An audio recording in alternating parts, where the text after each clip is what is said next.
Hello, party people. Can we hear some noise? We are back.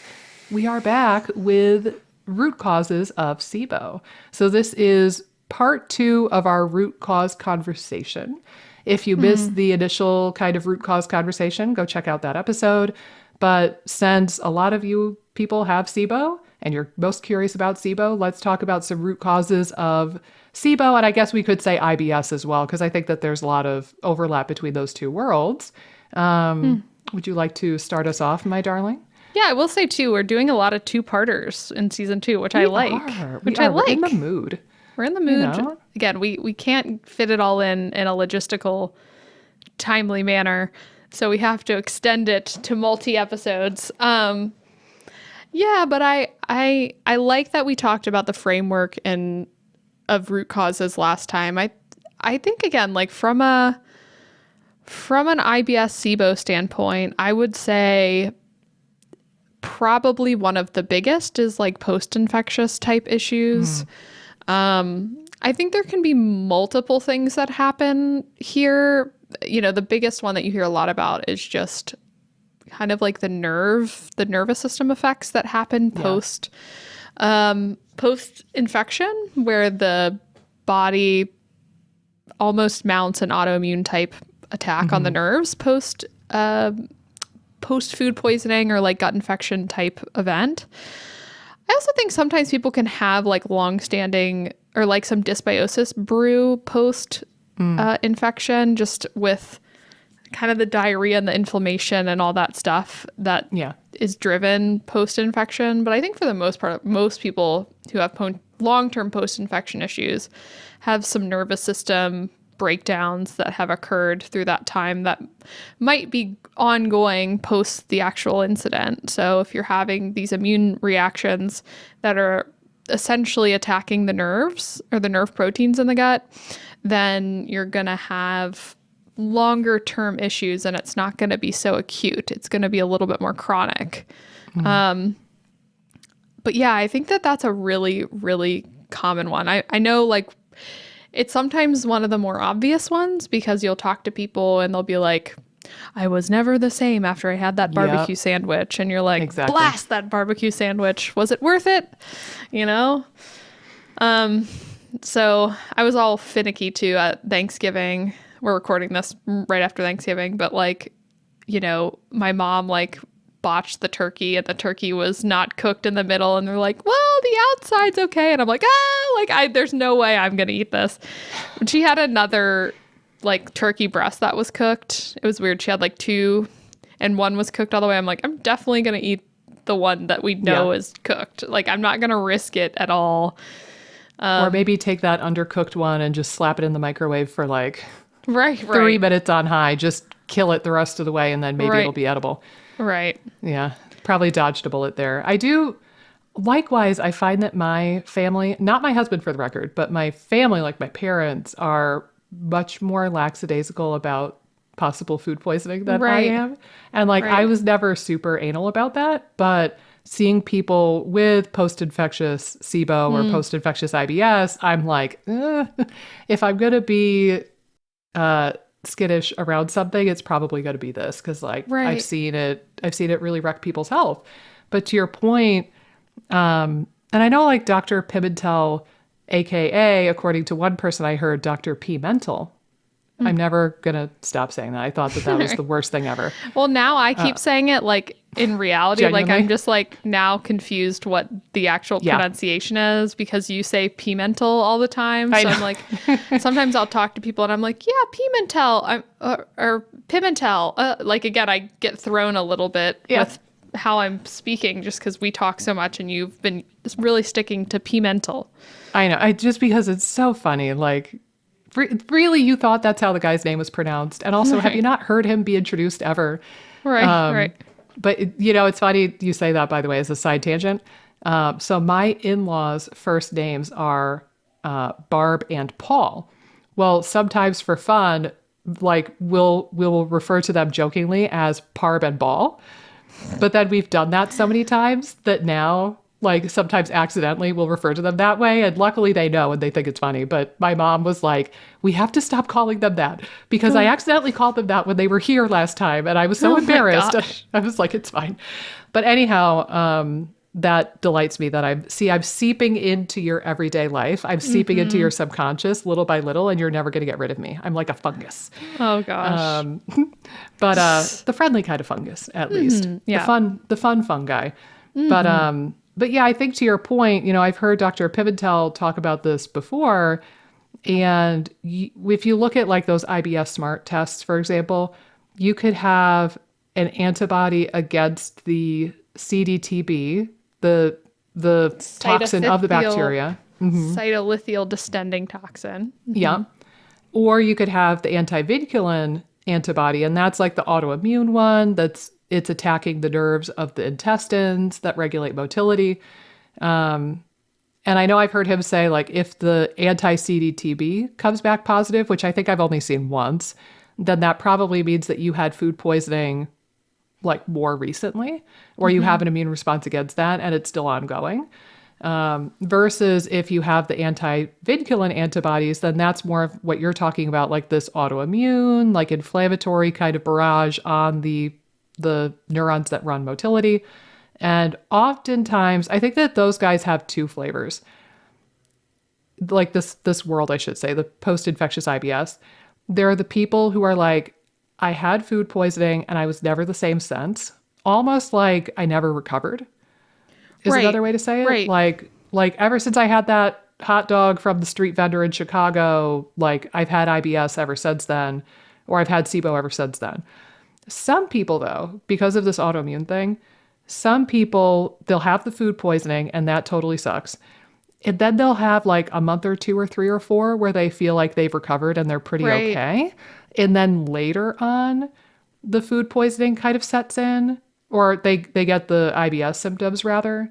So it's a little bit squirrelier where people are like, I don't know what my root cause was because nothing happened around that time period, but I had food poisoning like 4 months prior. Do you think that's related? So sometimes it could be a delayed thing. And the way I've kind of explained it is like, on the very first day that you have autoimmunity, you still have 99.999999999% of a functioning tissue. So the tissue function is not compromised yet. But then maybe weeks or months or years down the road, you hit a tipping point where that tissue or that gland is compromised and now the neurons can't do their job, or now the thyroid can't make thyroid hormone efficiently, or the pancreas can't make insulin, whatever it might be for the autoimmunity.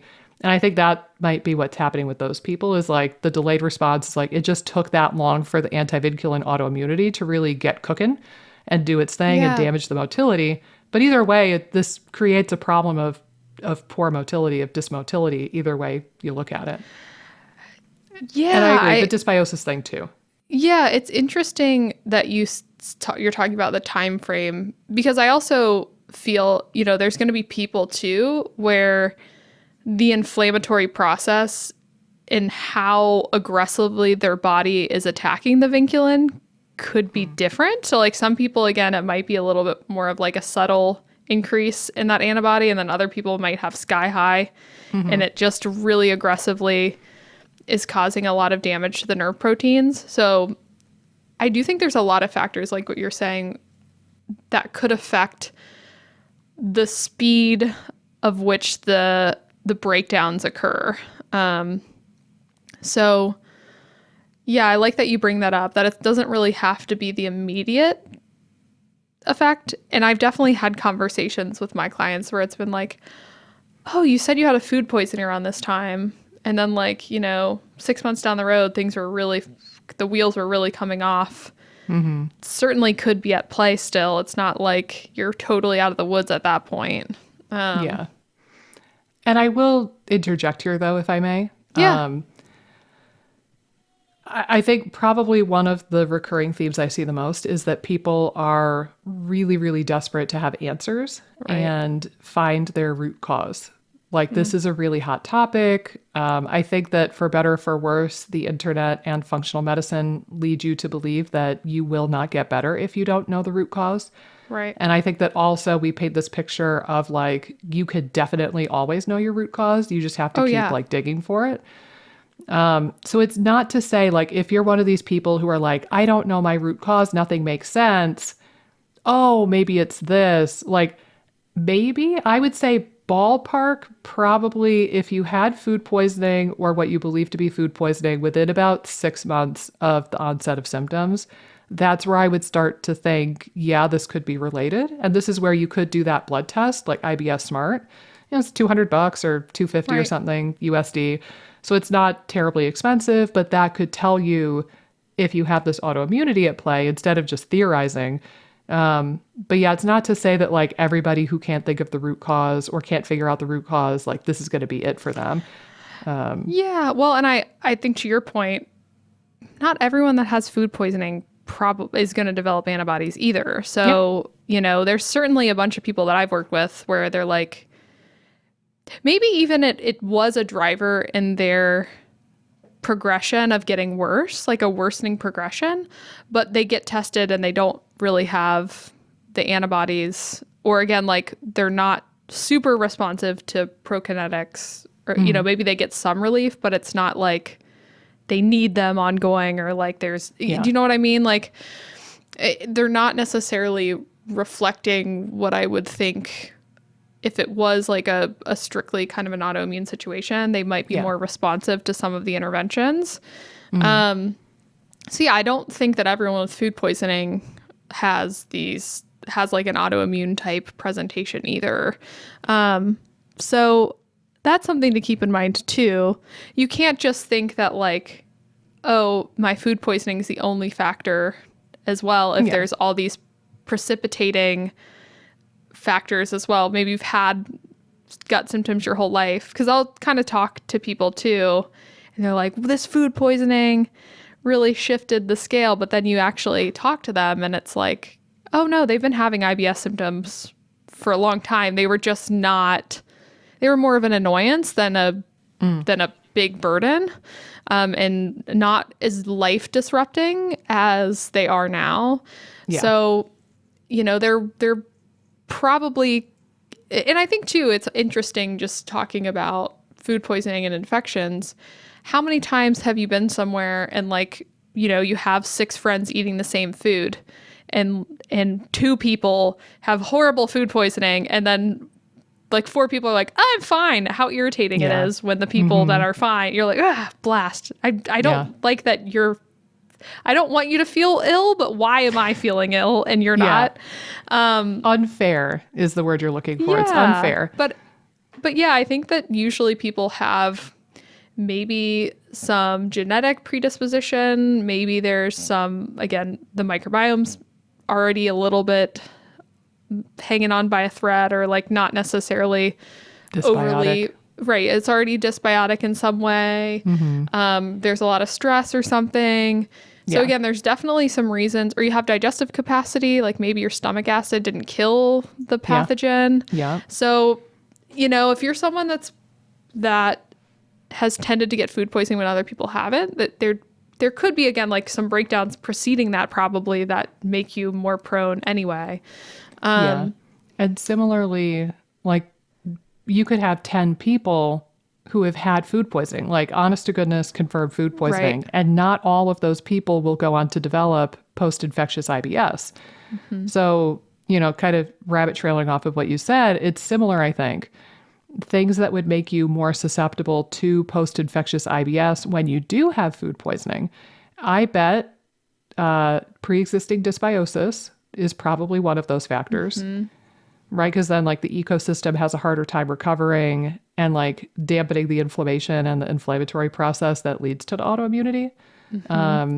Also, I mean, I would love to see this studied, but I bet people who have pre-existing autoimmune conditions, if they get food poisoning, I bet that there's more of a likelihood that they'll develop post-infectious IBS as opposed to a person who does not have pre-existing autoimmunity.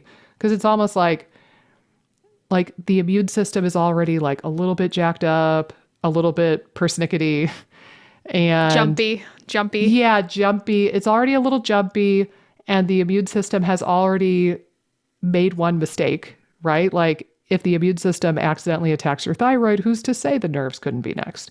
So it's kind of like once you pop, the fun don't stop with autoimmunity, I think. And you just accumulate more and more autoimmune conditions if you don't keep it in check. So I bet that dysbiosis, pre-existing autoimmunity, and to a lesser extent, pre-existing inflammation would probably be the things that make you more prone to the PI-IBS kind of stuff.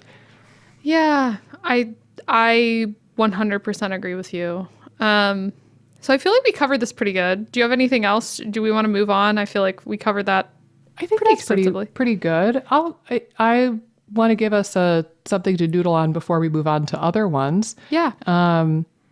You could almost kind of zoom out on this topic and say like, all right, what things could possibly be a root cause for SIBO? Because, right, we're going to cover some things in this episode, but there's a laundry list of other things of like, oh, could Lyme disease cause it? Could mold cause it? Could stress cause it? Could mercury poisoning cause it? Could, insert name of inflammatory event here. And you start to kind of wonder, like, is it plausible that this could be a SIBO root cause?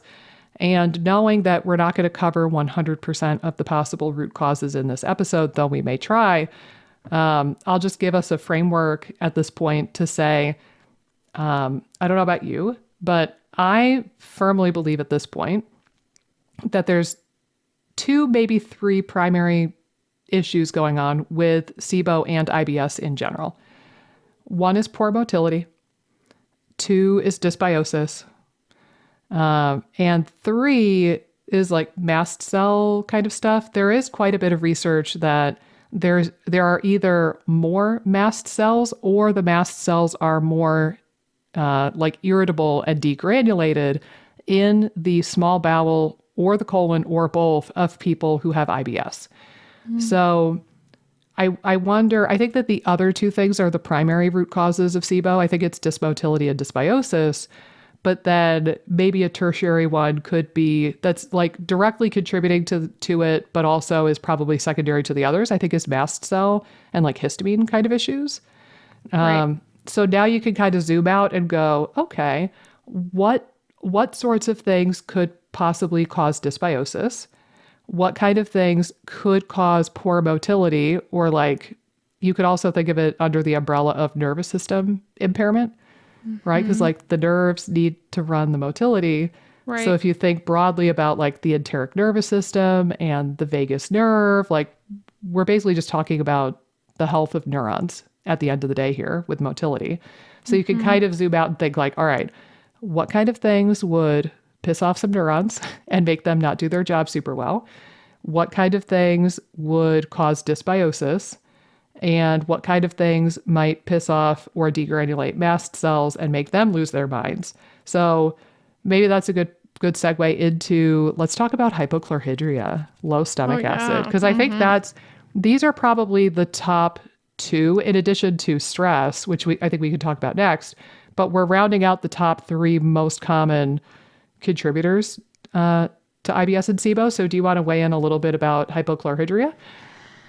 Yeah, so that's low stomach acid. Fancy speak. Fancy That's speak right. for low stomach acid.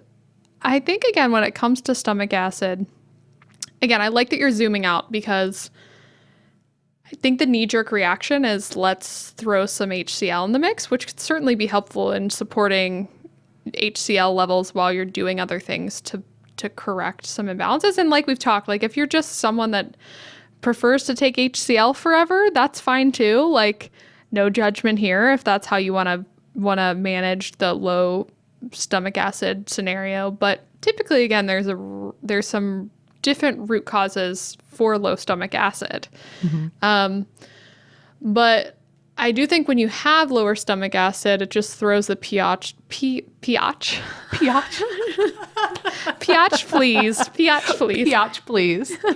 Oh my God, that's my favorite thing ever now. Now you're going to just call me a pH all the time.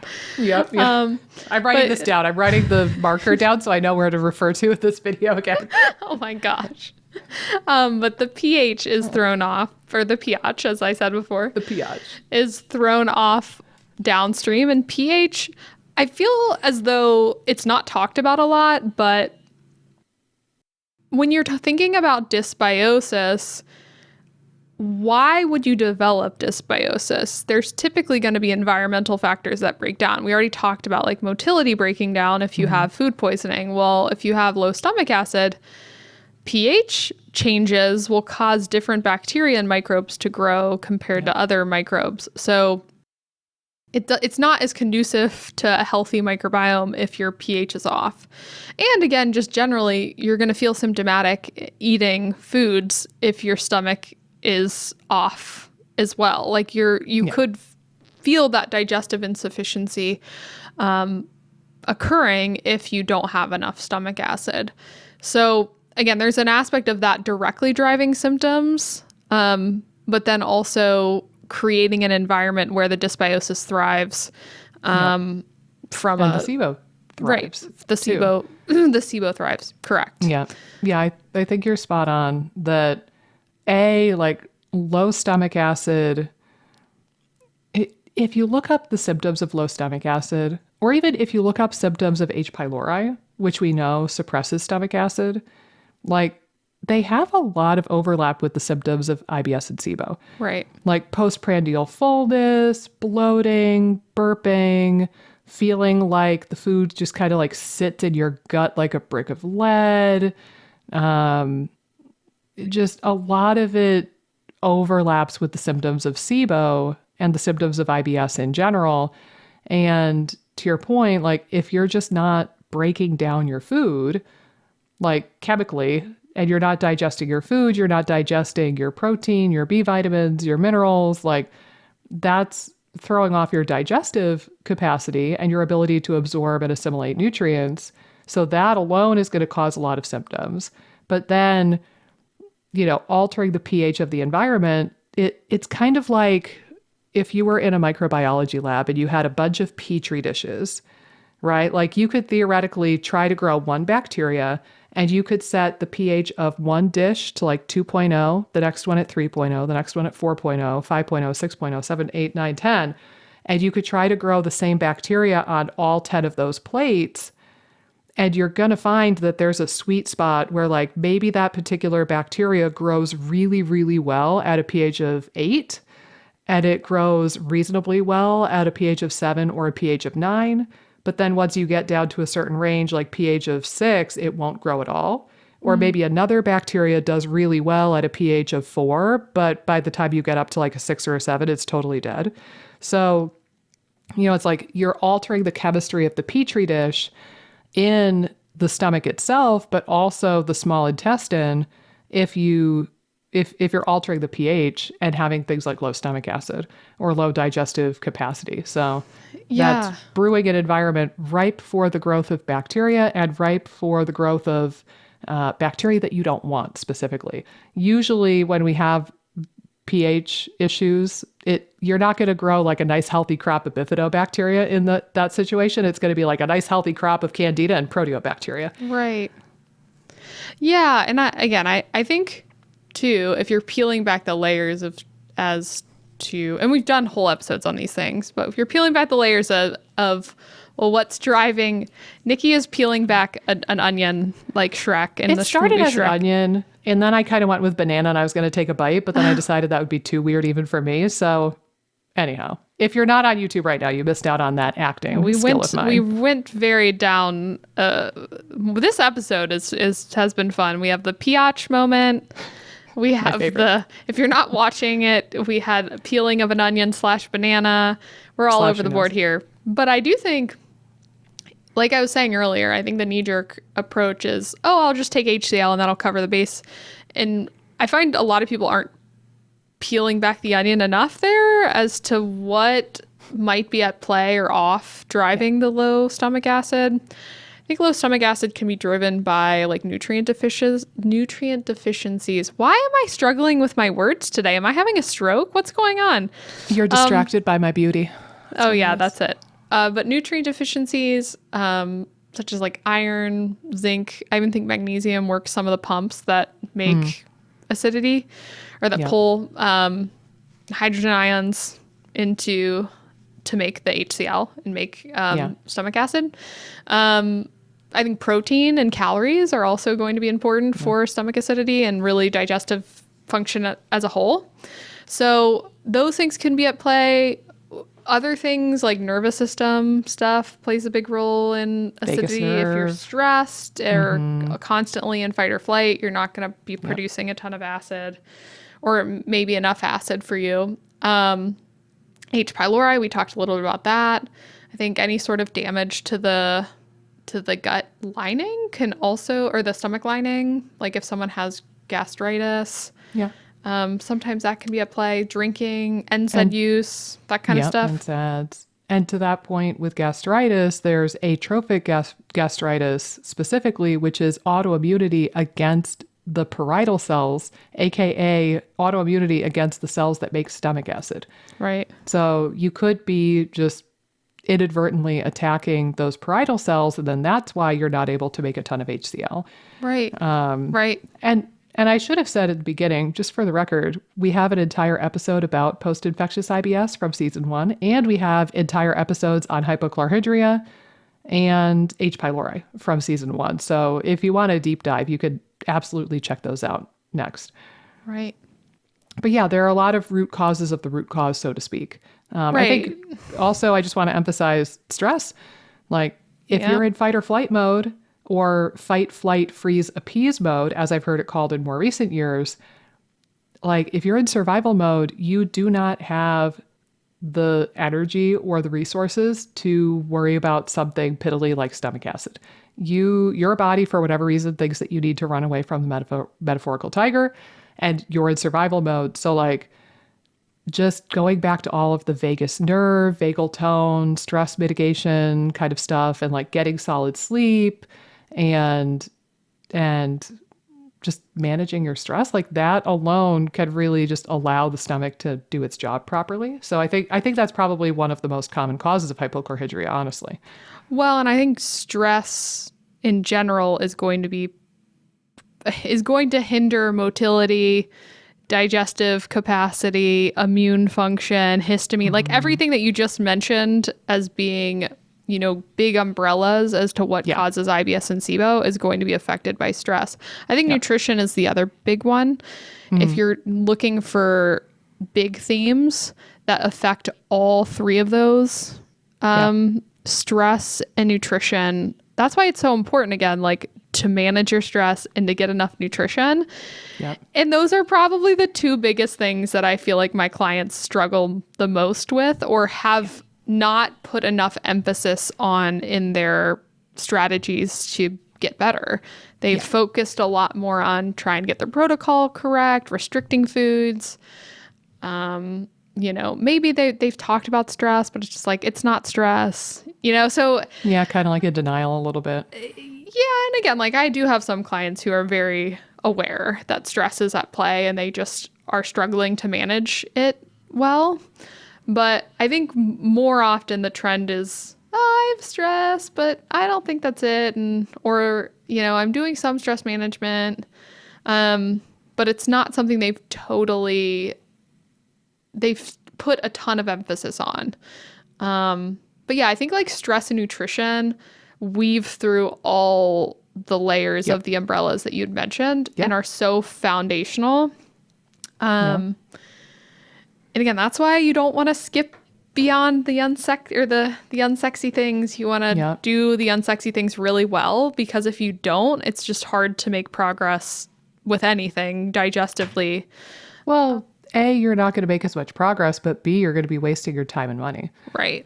Like even, with histamine as a good example too, hearkening back to that, like I tell students right in the beginning with FODMAP Freedom, I'm like, we don't talk about histamine and mast cells until I think it's like week 9 out of 12, because even if you had histamine issues, like honest to goodness, for sure histamine issues, if you start with that, you're going to be like, okay, maybe I need quercetin and vitamin C and bromelain and ginger and this and perilla. And like, you're going to get a whole bunch of stuff on board for the histamine, and it may or may not work great. Versus if we could cover the unsexy basics in the first half of the course and do like the sleep, the stress mitigation, the vagal tone, the digestive juices, the HCl, like if we can work on those things first and lay the foundation, by the time you get to the histamine stuff, it'll be fine tuning. And then you probably will only need like one or two little tweaks by the time you get there, even if you do have full rampant overt histamine issues. So it's like, you're going to get more bang for your buck if you go in the right order and you focus on the boring, unsexy stuff first. And that way you don't have to blow your whole budget on like fancy schmancy hormone supplements or histamine supplements or whatever it might be. Yeah. And I do think I've seen more recently some clients who have come to me, and I feel like they're on a lot of good supplements for like their supplement strategies, and like a lot of the things they've tried have been great. So I'm like, I would have done the same stuff that you did, but their nutrition's a wreck, or like their nutrition's just totally off. And, you know, talking to them, I'm saying you can't really know how effective these things are if your nutrition's just been off this whole time. Yeah. And I think that's really important too, because the more I work in this space, a lot of times I'm like, you've done a lot of things that I think are good. It's just, I don't think they can really be as effective as you'd want them to be. And we'd want them to be if nutrition and stress and some of these other factors are in the mix in high degrees. And it's not like we're saying your nutrition has to be perfect. I eat cookies, I eat ice cream, I eat things that are not necessarily optimal for health, but I enjoy them. So it's not that you have to be perfect. I mean, everyone that's listened long enough probably knows that about us. Yeah. But if that base isn't covered like 80 to 90%, I do think that it can kind of cause some problems for some people. Yeah. So yeah. Yeah. Another way to think of it too is that if something like sleep or stress or nutrition is not being covered, it's kind of like you throw a whole ton of wild cards into the deck. Right. Like you might make progress, you might not. Who's to say? Because you've got, stress chemistry messing with your gut-brain axis, degranulating mast cells, whacking out your hormones, it's just there's so many additional wild cards that makes it so much harder to pick up on patterns, and it makes it so much harder to actually figure out what's going on when you have something like stress or nutrition mucking up the playing field. So that's another kind of way that I've explained it to patients before, is that it's just throwing a lot of wild cards in that you do not need. Right. But yeah, I think, all right, so that segues pretty well, I think. So again, top 3, in my opinion, top 3 root causes: post-infectious IBS, low stomach acid, and stress will round out the top 3. And I think we maybe don't even have to talk about it a ton because we just did. But again, stress chemistry, whether we're talking about adrenaline or cortisol or corticotropin releasing factor, there's a lot of different stress chemistry kind of hormones that we're talking about here, but all of them impede the ability of the vagus nerve to work, and therefore the gut-brain axis and the whole rest and digest thing. All of them are therefore going to throttle down your digestive juices. So your HCl, your bile, your pancreatic enzymes, they're all going to be in the toilet if you have a lot of stress chemistry. Your motility in the stomach and the small bowel, motility grinds to a screeching halt, but then colonic motility speeds up. Mm-hmm. So I think we might have talked about this with Julia King back when we did her episode, but it's kind of like, I think she likened it to a zebra getting chased by a lion, and sometimes they'll lighten the load and they'll poop right then and there, and then they will run. So it's because stress chemistry in the moment slows down stomach and small bowel motility, and it purges the colon. Right. So acute stress will elicit diarrhea. Right. But and it's inflammatory in excessive amounts. Like we were meant to deal with short bursts of stress chemistry. We were never meant to deal with long-term stress chemistry. It'll mess with your sleep. It'll mess with your hormones. It degranulates mast cells, like you name it, anything bad in the body. And you could probably do a PubMed search for like whatever that bad thing is and one of these stress hormones. And you're probably going to find some data supporting that there's a connection. So, yeah, stress is just like the ultimate wild card that you don't need in the deck. So if you can lighten the load and get rid of that or work on it to some degree, I think that that's going to help you quite a lot. Yeah. Agreed. Agreed, my friend. Yeah, I think that I'm trying to think of where we should go from here. I mean, you were kind of talking about some hormones, like sometimes thyroid stuff. Yeah. And it's thyroid stuff too. There's a lot of people that I work with that I think don't really have outright autoimmune thyroid issues, but do have low T3. And most of the time that's a dietary issue. Either like calories are low or carbs are low, or at least that's the pattern that I see. And usually it can be corrected, but it's another potential factor that is very nutrition driven. There can certainly be other things that could affect that conversion of T3, like cortisol and stress chemistry. Well, I was going to say, but Amy, what about selenium? Oh yeah, selenium. I feel like that was a little bit overblown personally. Well, I mean, and like selenium's cool, don't get me wrong, but and I do feel like it's funny because you'll have people on selenium who are eating very selenium-rich diets. And it's like, no, I don't think selenium's the problem. yeah. Because they're eating a lot of selenium in their diet, but they're eating no carbs. So like carbs is probably the reason why it's not converting, because you need insulin to do that conversion. But insulin is evil. I know. Don't we all know that insulin is the face of all evil? I know. You know who would be really fun to get on? Because he does so much work with insulin is Chris Masterjohn. Ooh, yeah. Because he kind of like did a whole series debating the insulin theory of like obesity and the insulin theory of disease. You know how there's that common thread in the functional medicine space and the keto space. That's kind of largely the basis of the keto movement is that insulin is evil. Right. So Chris Masterjohn did a couple podcast episodes on it that were really, really good.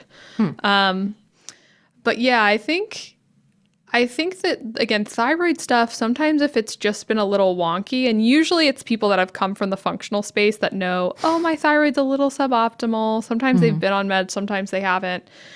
And I always just wonder, and usually, again, in those cases, nutritional changes can really just stabilize things. I mean, if there's a true autoimmune issue, that could certainly be at play. But with thyroid stuff, it's definitely going to affect motility. So, if you do have some perturbations in your thyroid hormones, or again, like your thyroid hormones are a little bit low. The only other thing, like, I know you had an outright case of iodine deficiency. I don't think it's overly common, but it's not. But like, again, if you're using some table salt, but I do think iodine for some people, if they're just eating like sea salt, could be at play too, but it's more the rarity than the exception. More often than not, calories and carbs are going to be the main thing if your thyroid's just like a little off, but you don't have any antibodies.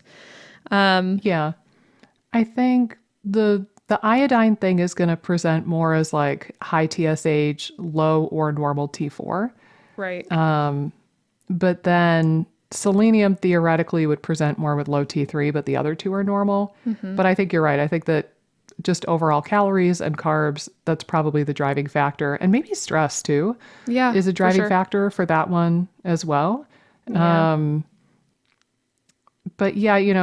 certainly hypothyroidism can cause constipation. Hyperthyroidism can cause diarrhea because it's speeding up and slowing down motility respectively. But there has been some research suggesting that hypothyroidism is correlated with SIBO specifically. So, maybe not just slowing down motility in the colon, like maybe it's also slowing it down in the small bowel.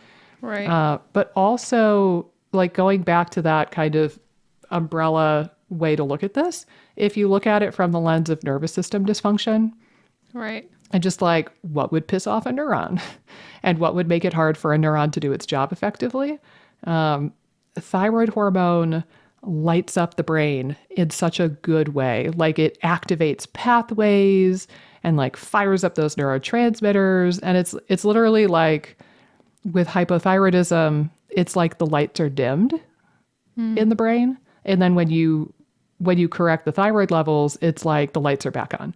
And you're like, oh, like this is what my brain can do. This is cool.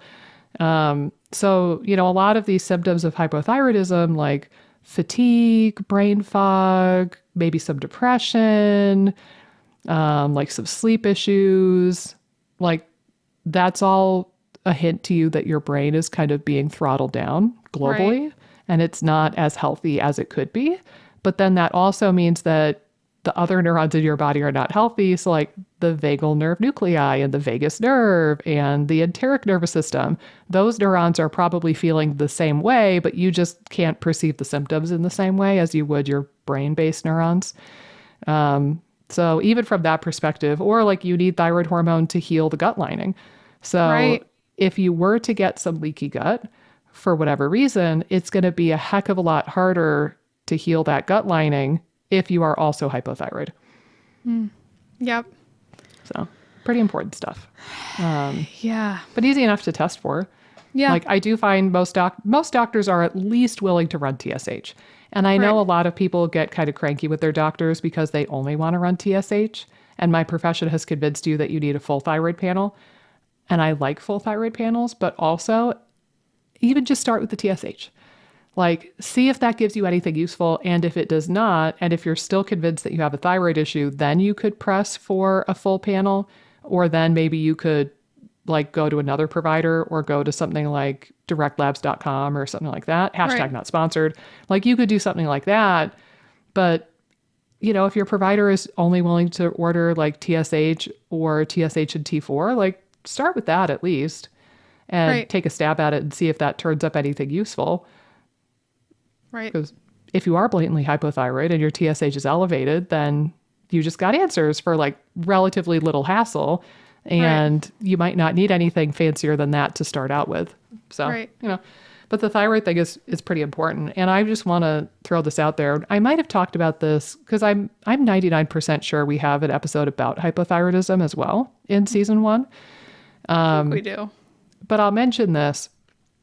There was an article a few years ago that came out that suggested that hypothyroidism is correlated with SIBO, but being on levothyroxine is actually more correlated with SIBO risk. And people wigged out. I think this was like a 2018 article. And people wigged out and started saying, oh, levo is evil, levo is bad, levo is causing SIBO.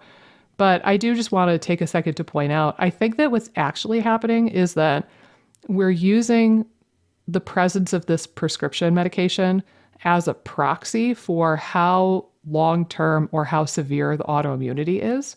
Right. So like somebody who's been hypothyroid for years and years and they've been on levothyroxine for years and years, they probably have also had Hashimoto's, aka an autoimmune inflammatory condition, for years and years, and nobody has told them. Or maybe they know and they just haven't gotten it under control yet. But like, if you've gotten to the point where you need thyroid hormone medication, the autoimmunity has been going bonkers for at least a bit, versus somebody who's like fresh off the street, just diagnosed with high TSH. They just found out yesterday that they had high TSH.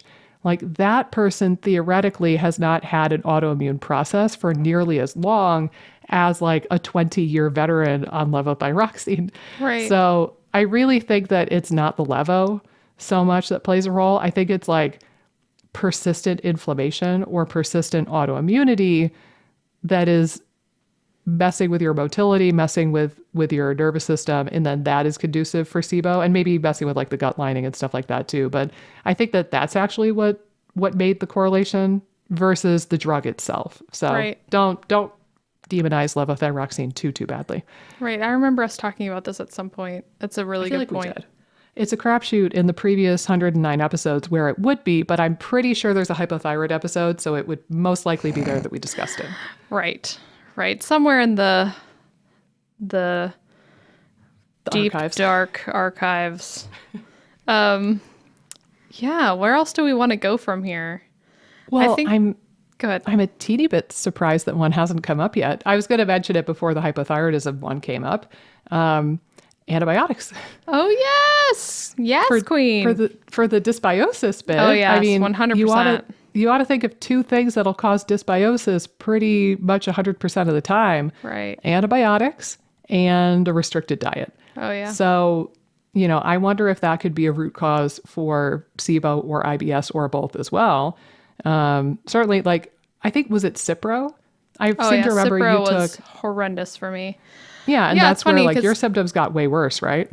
Yeah, I think generally just I've been on a lot of antibiotics in my lifetime, but when you're so desperate and then your doctor's like, you're for sure going to feel better once you take this drug for SIBO. Well, I couldn't get rifaximin and my PCP was like, all I can get you is a Cipro.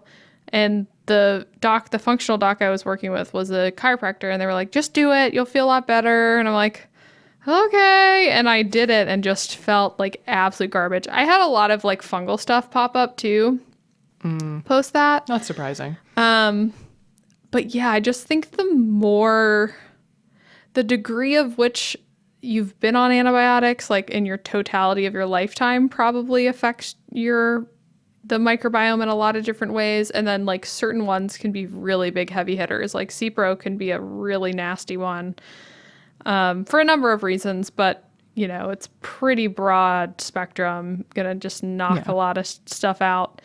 But yeah, I think what happens, I think there's a couple different things that happen. One that was actually described in a book. Do you remember Paul Jaminet? I haven't heard anything about him recently. No, I don't know if I know that name. Oh, what is his book? Oh, his book. I hate the title of his book, but it's called The Perfect Health Diet. What do you think that's a big promise to make? Yeah, it's a very big promise to make. But I feel like it was a little bit more, he brings up the thyroid a lot. He took issue with a lot of the paleo space. Initially being kind of low carb. So he was big into adding starches in. I feel kind of a lot of Chris Kresser's early work was sort of based on some of Paul's work. But yeah, I haven't heard a ton from him, but he was a researcher. I don't think he was in the nutrition space, but he got really sick. And one thing he described in his book that always kind of stuck with me is that when you take antibiotics, your endotoxin load goes way down. So because you're clearing some stuff out, typically what happens is your immune system kind of takes a break because endotoxins kind of, to some degree, you don't want tons of endotoxins, but some degree of endotoxins by the gut bacteria prime the immune system. So when you take an antibiotic, the endotoxin load goes down and the immune system sort of Netflix and chills, it doesn't do anything. It becomes very lazy, a lazy immune system. Okay. And when you, in the antibiotic, there's this weird lag where where the immune system's then more lazy because the endotoxin load is still a little bit lower, but then, it allows for more of the dysbiosis in certain bugs to grow because the immune system's kind of down, essentially. So not only are you wiping out a bunch of bugs, I do think that there's kind of some immune system shifts that happen with just some of the endotoxins cycling down a bit that could create more dysbiosis even outside of just clearing things out. Yeah, that's interesting. I also know I've seen some indication that for better or for worse, all of the good guys that we want more of, they tend to be a bit more delicate and they tend to not grow back as quickly. Right. So lactobacilli and bifidobacterium and, the short chain fatty acid producers and Akkermansia, if you take them down a few notches, it's going to take a while for them to grow back. Right. Versus freaking proteobacteria for whatever reason, they just rebound like nobody's business Right. and they come back really quickly. And then, of course, there's also, you can open up this niche, this space in the gut ecosystem for not only proteobacteria, aka bad bacteria, to kind of grossly simplify Label, the microbiome yeah, and say grossly that, yeah, label. like I'm not big on labels, but proteobacteria are not your friends. But also candida and yeast overgrowth. Like a lot of us have had the experience where you take an antibiotic for the sniffles or an infection, and then wham bam, you get vaginal candidiasis or thrush. And the same thing happens in the gut to some extent. So it's like, antibiotics not only create bacterial dysbiosis, but they also can create fungal dysbiosis and fungal overgrowth, both of which can be tricky to get rid of once you have them. And they Right. could persist for a while after that because you've made them a nice habitat and they don't want to go anywhere. But yeah, definitely, I think that most of the people listening to this podcast, on some level, most of us would agree that limiting unnecessary antibiotics is a good idea. I think that rifaximin is given a little bit of a free pass in the SIBO I'm glad you brought space. it up. I was just thinking that. I don't know if it's 100% innocent. It's probably the least likely to cause long-term damage to the gut microbiome. But like, if you go in those SIBO forums and poke around, there are people who swear up and down that they took rifaximin and then they got C. diff because of it. Right. So it's not to say you're 100% safe if you stick with rifaximin.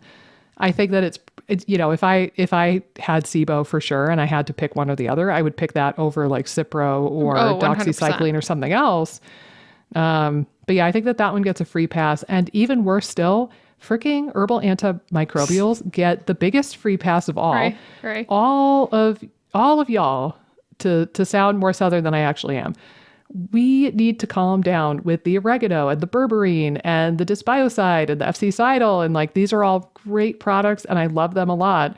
But also, we're kind of being hypocrites if we kind of like, on the one hand, if we sit back here and go, oh, I can't believe the doctor prescribed antibiotics for that ear infection. Oh, don't they know better by now? Or like, oh, I can't believe that doctor prescribed antibiotics for that like cough. Don't they know any better by now? Oh.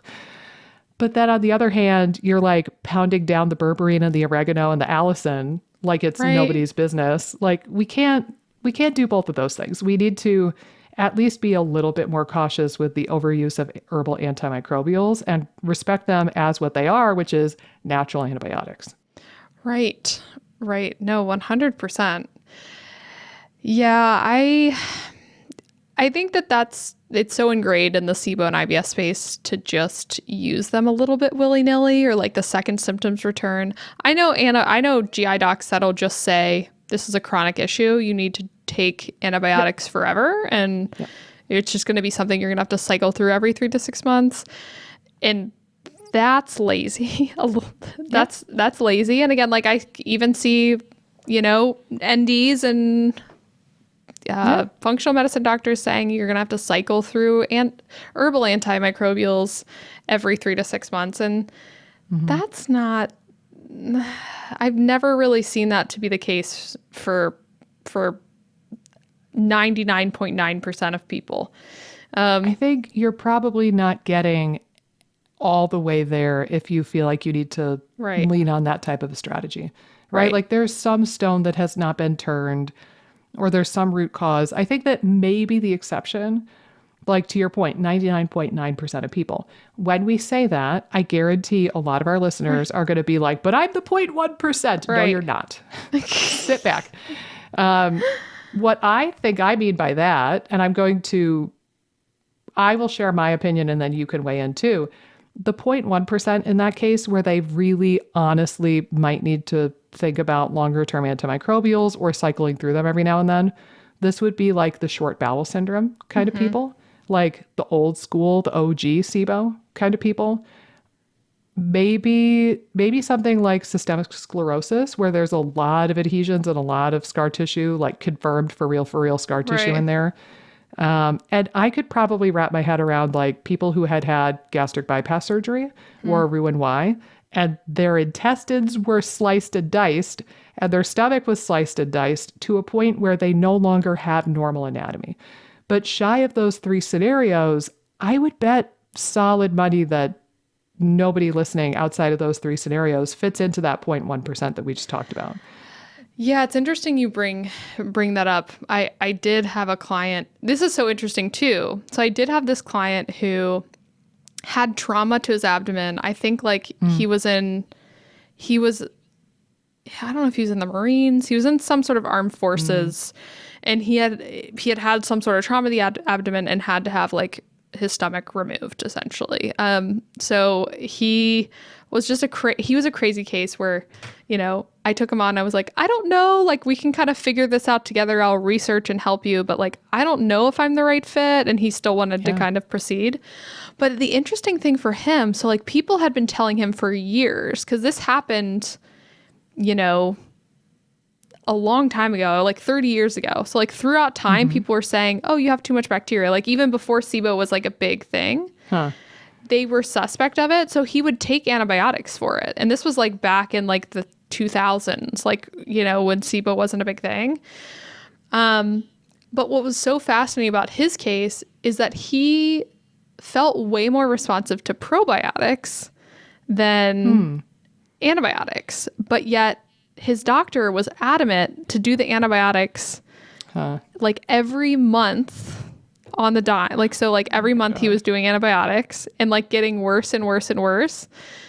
And I was kind of just like, well, you seemed like you were doing really well with probiotics. Like, why don't you just like give that a try? It doesn't seem like you're doing well with the antibiotics. So again, like even within the context of like, these might be the people that are more responsive to a strategy that is more cyclical in antibiotics, I still think there's people that aren't going to respond even in those categories. So there's so much nuance to all this stuff. And it's still so important to listen to how you're responding and not just continue down a path if you're not doing well.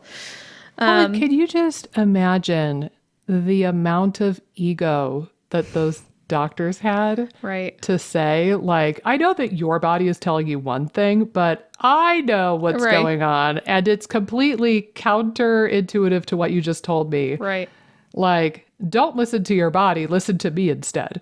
Like, I went to medical school. Like, that's such a, like, a wild amount of ego to me to just straight up tell somebody, like, I'm going to ignore your perception of the situation and what makes you feel better, and I'm going to insist that you do my thing instead.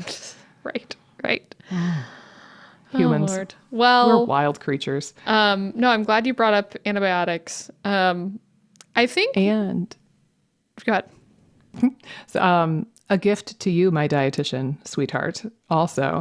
So there was an article that I found as I was working on SIBO Hero. There was one article I found, I think it was titled something like Small Intestinal Bacterial Overgrowth and Celiac Disease, Coincidence or Causation? And one of the things that they pointed out, they were basically saying, like, why doesn't everybody with celiac disease develop SIBO? Like, if there is a correlation, why do some people get SIBO and some people do not? And one of the theories that they proposed, one of two theories, and I thought this one was really worth exploring, is maybe these people didn't have SIBO to begin with, but going gluten-free and reducing their carb and their fiber intake basically created a diet that was conducive for the overgrowth of bacteria, right? And like, I know for me, before I went gluten-free, my diet was like 99% gluten and dairy and soy. And then I cut out all of those things. And like, for better or worse, I know we don't like to admit this, but the number one source of prebiotic fiber in the American diet is wheat.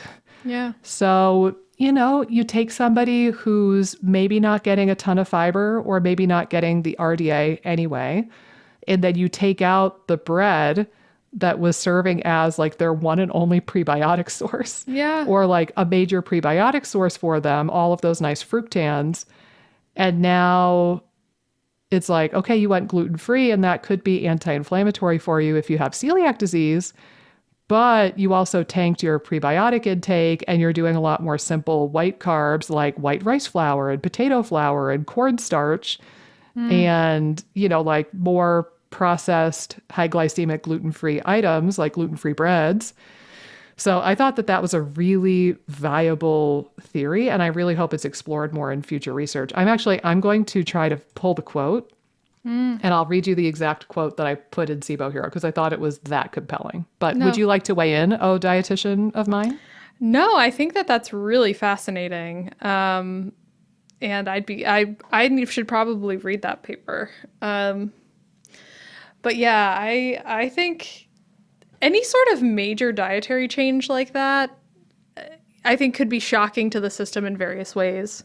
I also wonder too, like, sometimes if you're newly celiac, and you're relying heavily on like kind of ultra processed gluten-free foods, like to a major extent, like I don't think having some gluten-free bread is problematic, but like, if you're just eating kind of gluten-free crap, so to speak, Yeah. or just like not, I hate calling it crap because it's still, some stuff's still pretty delicious that's gluten-free and processed, but like if you're eating a lot of less nutrient rich foods but just kind of sticking to gluten-free, I also think you're going to lose vitamins and minerals and things like that too from Maybe. some of maybe the wheat as well if it's fortified.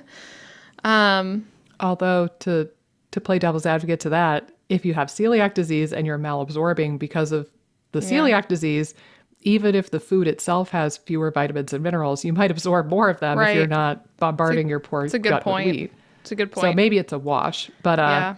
may I interrupt you for a second because I found the quote that I wanted to share? Yes. Yeah. And I was correct. So I had the title correct or close to correct. The PubMed ID for listeners, if you want to read this, was 322-95433. And I'll send it to you, Amy, after we hang up. So the quote that I pulled was, another possible option is that the sudden dietary shift which occurs when removing gluten is conducive for bacterial overgrowth, regardless of the occurrence of celiac disease. And they elaborated a little bit more on, like, again, kind of processed refined carbs versus wheat, which does, for better or worse, have more prebiotic content and FODMAP content in it. But yeah, I thought that that was a really solid observation. And there have been some other studies that kind of suggest that, or at least that there's a relationship with symptoms, like Right. the 2019 paper that we like to quote all the time about small intestinal microbial dysbiosis is associated with the symptoms, yada, yada. Right. That one, they took people who were eating what they call the high fiber diet, which was 11 grams of fiber per 1,000 calories per Yeah, day. it's not even So like what's recommended. yeah, You so know? it's like, okay, they're maybe getting the RDA. That's what we're I calling a think the high fiber RDA diet. is 14 grams per thousand. Or it's what's, I think Okay. I actually think it's USDA that recommends that. But that's Okay. kind of the general I've, thing that I've heard from official. yeah, I've heard like 25 grams is kind of the recommended. So if 25 you're, for women, 38 for men, but 14 grams per thousand okay, is sort of okay, what I've heard. But yeah, okay, yeah. So like, okay, 11 so per 22, thousand, 22 grams like per 22 grams 2,000. a day, like big whoop-de-doo. But Right. anyway, these were the people on the high fiber diet. They were 100% asymptomatic, no signs and symptoms of IBS or SIBO, no nothing. They put them on a high simple sugar, low fiber diet, like less than 10 grams a day of fiber for 1 week under the direction of a dietitian. And they gave them all of their food. So you know exactly what they're eating. All of those people developed symptoms of like SIBO or IBS from that intervention. Right. 80% of them, the symptoms went away within a week of going back to their normal high fiber diet. And they tested for SIBO, and like whether or not the person like developed SIBO or maintained SIBO or eradicated SIBO didn't matter. But just switching these people from a high fiber diet to a low fiber diet elicited all of the symptoms of IBS and SIBO. And then they switched them back to their normal diet, and then they were fine. And 50% of these people that were asymptomatic and had a high fiber diet at baseline, 50% of them had SIBO supposedly. Right. Well, and I think what's so fascinating about that is like, I think the American diet can't remember if it's like 11 grams or 15 grams, but like on average, the American diet's really deficient in fiber. It's not something we really emphasize a ton. I think now it's being marketed a little bit better, but fiber is not something that has been like a pivotal thing to get into your diet for most people, unless maybe you have like heart disease or something and they're like, eat oatmeal because of soluble fiber. It's like oatmeal and psyllium husk though. It's not vegetables. Well, yeah, I know. It's so again, like I think the thing that's so interesting is that in and of itself, like your diet being deficient in variety and fiber is probably going to set you up for dysbiosis and imbalance, and could be a root cause in and of itself. And then you have people that get diagnosed with SIBO and IBS that are told go on these restrictive diets forever and then wonder why they have dysbiosis. Yeah. And it's just a whole mess. It's just a whole mess. It's just a whole hot ass mess.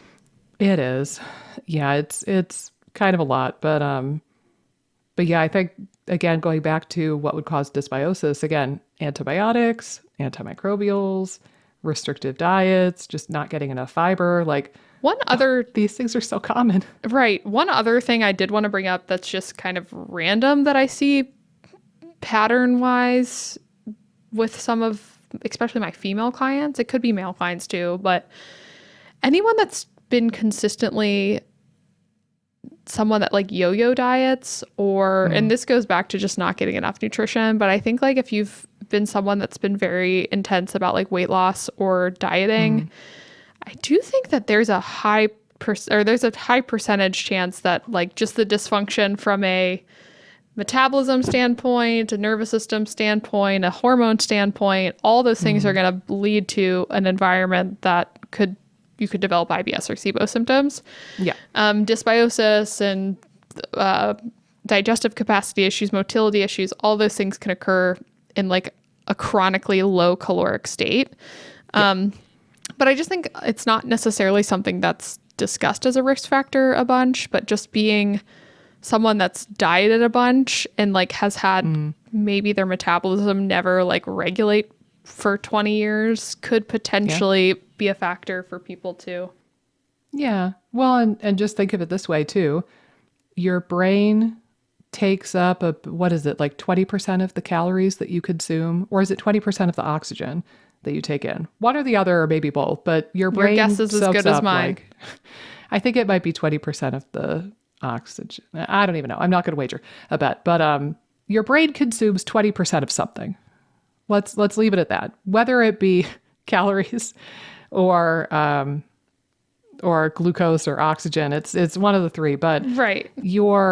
The point is your brain is very demanding on your metabolism, and you need fuel delivery, you need oxygen delivery. And if you have a chronically compromised metabolism and you're not delivering fuel and oxygen to your nervous system on a regular basis, it's just not going to be able to do its job. And that's all there is to it. And I'll say this too. This will segue into maybe one more. Can I say one other thing about that? Sure. Yeah. Your brain needs glucose, not ketones. It can't survive off ketones. It does need glucose. Yeah. And I will just back Come away. fighter on it. I will back away from that, but just, you need consistent blood sugar. Even when you do keto, you're still to appease the keto people, you still have some blood sugar in your blood. Right. So we can't deny that glucose is a requirement for human life. Right. Whether that is ingested or it's like made from your body because you're not giving it glucose directly. Like we could talk about that a little bit, because your body is capable of making some glucose if it needs to, but I agree, your brain needs good, healthy, stable glucose. Right. Maybe not on the ketone conversation. Again, we have a whole episode on the keto diet, so go check it out. We're not like hardcore anti-keto, but I would say I'm hardcore anti-keto the way it is practiced 90% of the time in this day and age. That's what I would say. I just think it's more the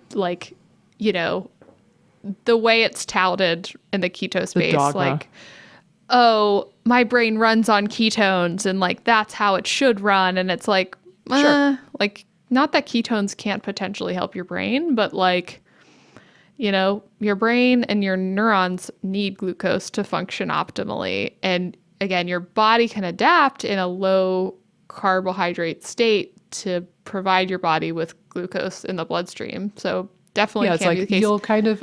you'll end up supplementing with some blood Right. sugar that's made homemade, and you'll end up supplementing with the ketones, and the two of those combined can keep you afloat. Right. Right.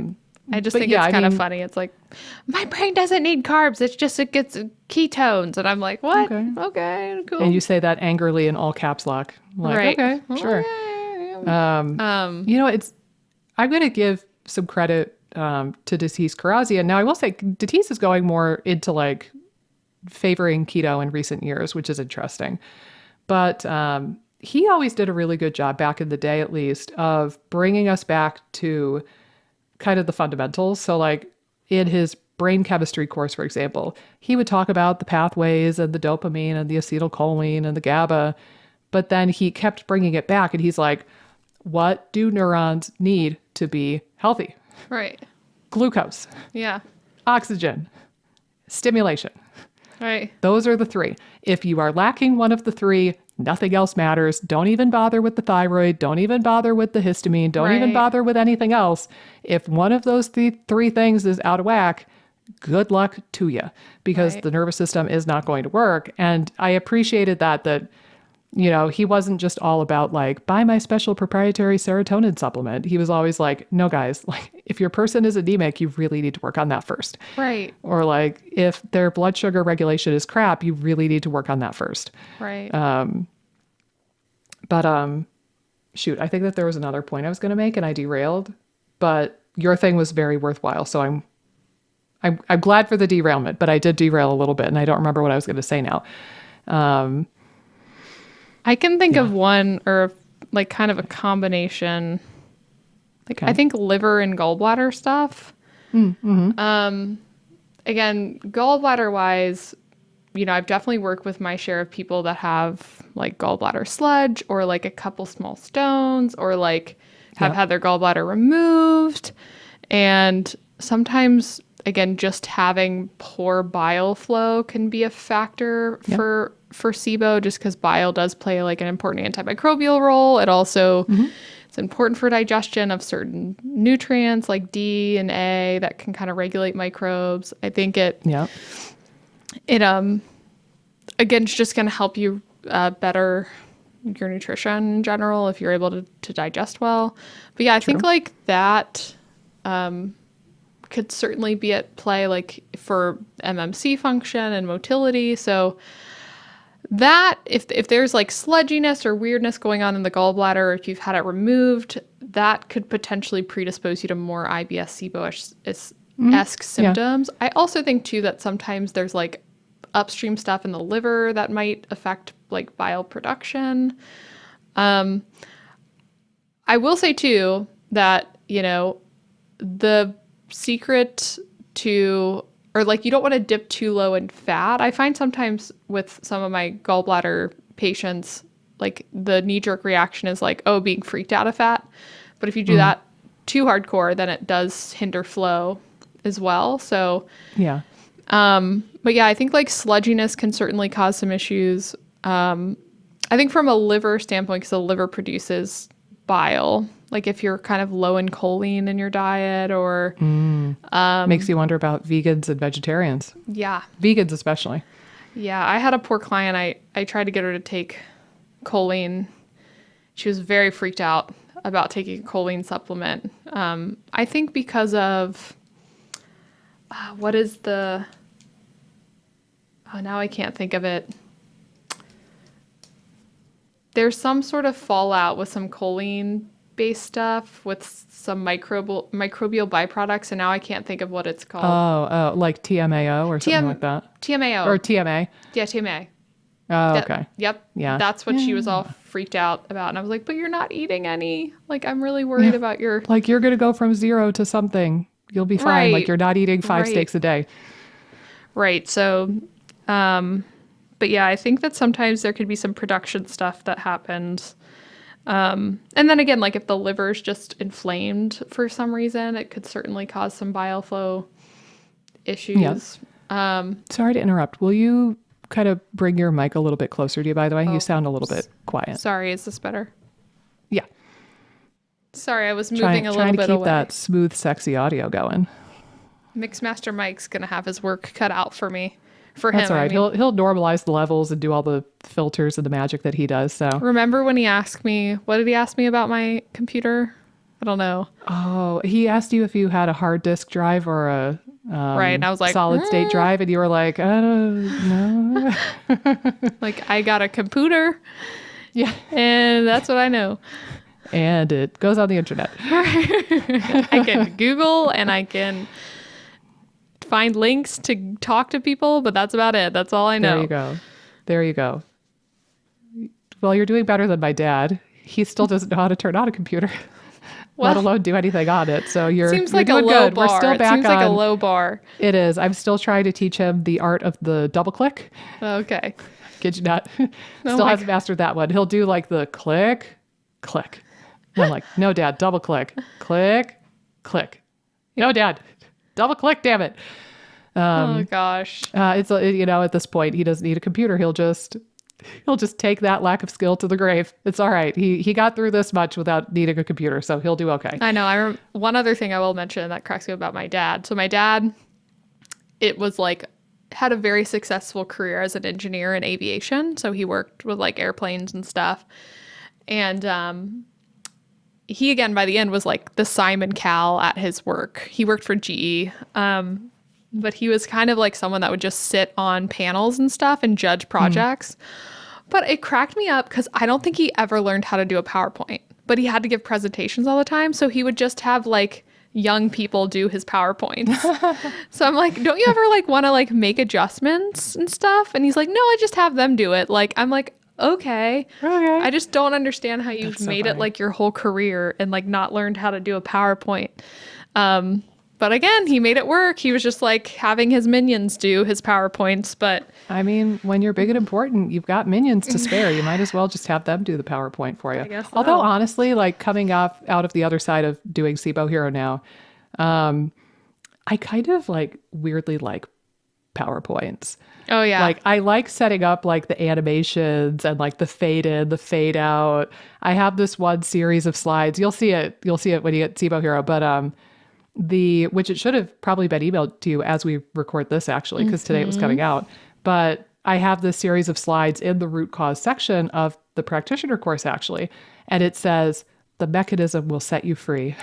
oh my gosh. And then I go through like, kind of like this arrow, this, and it's like a flow chart of what happens physiologically with some of these root causes. But the recurring theme, the recurring slide that I have is the mechanism will set you free. And I think that needs to be a t-shirt. Oh my like gosh, if you can totally. understand the mechanism, you can get there, you can figure it out, but you need to know the mechanism first. Right. Maybe not the individual people. Maybe like this is more of a practitioner thing. I think you need to understand the mechanisms that you're chasing after before you prescribe supplements and do stuff. Right. But well, I think that's going to be a lot of the things. Certainly, I want to be mindful of the time, and I think this is a good point to wrap up anyhow. But Yes.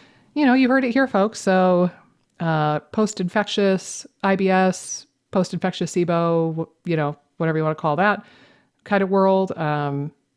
That's that hypochlorhydria and stress are probably the top three that I see with my patients who have SIBO, like those. And again, it doesn't have to be immediate, but usually this is like these sorts of things would be happening probably in like the 6 months ish before the onset of symptoms. Typically, that's what I'm Right. looking out for. Antibiotics, absolutely. I have seen many cases of like IBS that is later diagnosed as SIBO, and the triggering event was antibiotic use for like a UTI or a cold or a flu or a sniffle Right. or whatever. So antibiotic use causing that dysbiosis, absolutely. Probably if there's a major dietary shift or like a yo-yo dieting situation where you're changing your diet either from like a calorie perspective or a carb perspective or a fiber perspective, like tanking any of those three things could probably create dysbiosis and dysmotility enough to cause either IBS or SIBO. And then things like hypothyroidism, maybe even autoimmunity itself, or like persistent inflammation itself. But like I said earlier, there could be a million more root causes for IBS or SIBO. But if you can kind of work through the mechanism a little bit and think, all right, is it plausible that this thing would freak out my nervous system or cause dysbiosis or, freak out my mast cells? You can kind of zoom back out and think about it that way. So like, we just came off of a mold episode not that long ago. Like, there's no research to say that that is linked with SIBO or IBS that I'm aware of. Right. But if you think mold is inflammatory and you need to detox it and get it out of your body, so, all right, detox, start thinking liver, gallbladder, bile flow kind of stuff for one. But also, if something is inflammatory, it's probably going to piss off some neurons or make it a lot harder for them to do their job. So, maybe I could see this being a root cause for SIBO for some people, maybe.